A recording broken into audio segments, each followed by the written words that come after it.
궁극적으로 청와대를 향하고 있는 미통당과 언론의 중국 봉쇄론이 팩폭에 의해 근거 없는 낭설로 드러났지만 중국과 한국 사이를 이간질로 찢어놓으려는 언론의 시도가 이어지고 있다.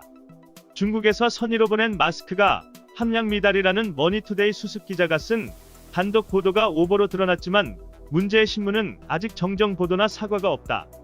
대신 인천시의 해명을 해당 기사에 추가하는 식으로 마무리 짓는 모양이다. 단독 우린 KF94 보냈는데 중국이 준 마스크는 부적합 판정이란 제목의 머니투데이 기사는 5일 하루 종일 논란이 됐다.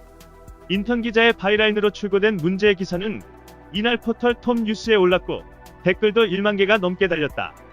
가짜뉴스라는 지적과 호된 비판이 대부분이었지만 기사 내용을 의심 없이 받아들인 네티즌들은 이래도 중국을 옹호할 거냐며 문재인 정부를 비난하는 호재로 삼았다. 그러자 인천시가 즉각 해명에 나섰다. 중국 웨이하이시로부터 지난 2일 인수받은 마스크를 당일 보건환경연구원에 순도시험을 의뢰했으며 모두 적합 판정을 받았다는 것. 뿐만 아니라 웨이하이시에서도 마스크 제공 시 일회용 위생용품 위생기준 검사 결과를 통해 이상이 없음을 인천시에 미리 알려왔다고 설명했다.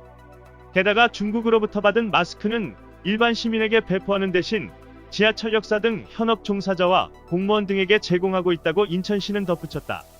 논란이 일자 머니투데이는 단독 우린 KF94 보냈는데 중국이 준 마스크는 부적합 판정이라는 기사 제목을 단독 우린 KF94 보냈는데 중국이 보내온 마스크는 이라고 의문문으로 수정하는데 그쳤다.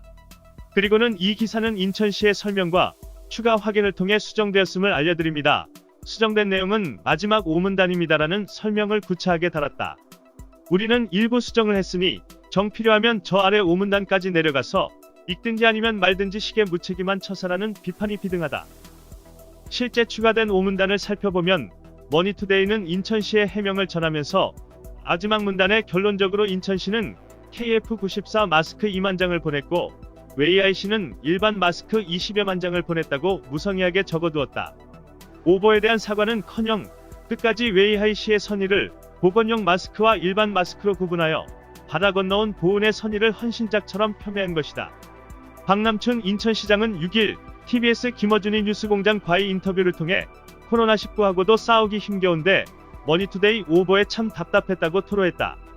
그는 해당 보도로 인해 시민 불안이 가중되고 특히 한중간 선의와 우호라는 본질이 흐려졌다며 양국 간에 누가 생기지 않을까 걱정이 앞선다고 우려했다.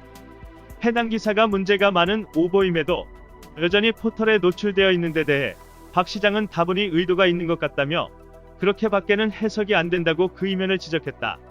박 시장은 해당 매체가 기사 하단에 인천시의 해명을 추가하는 방식으로 기사를 수정한 데 대해 이미 맘카페 등에 퍼지고 나면 주워 담는데 너무 힘들다, 진짜 힘들다고 하소연했다. 4.15 총선은 한일전이다. 기레기는 살처분이 답이다. 이상 뉴스 검색이었습니다. 구독과 좋아요 부탁드립니다.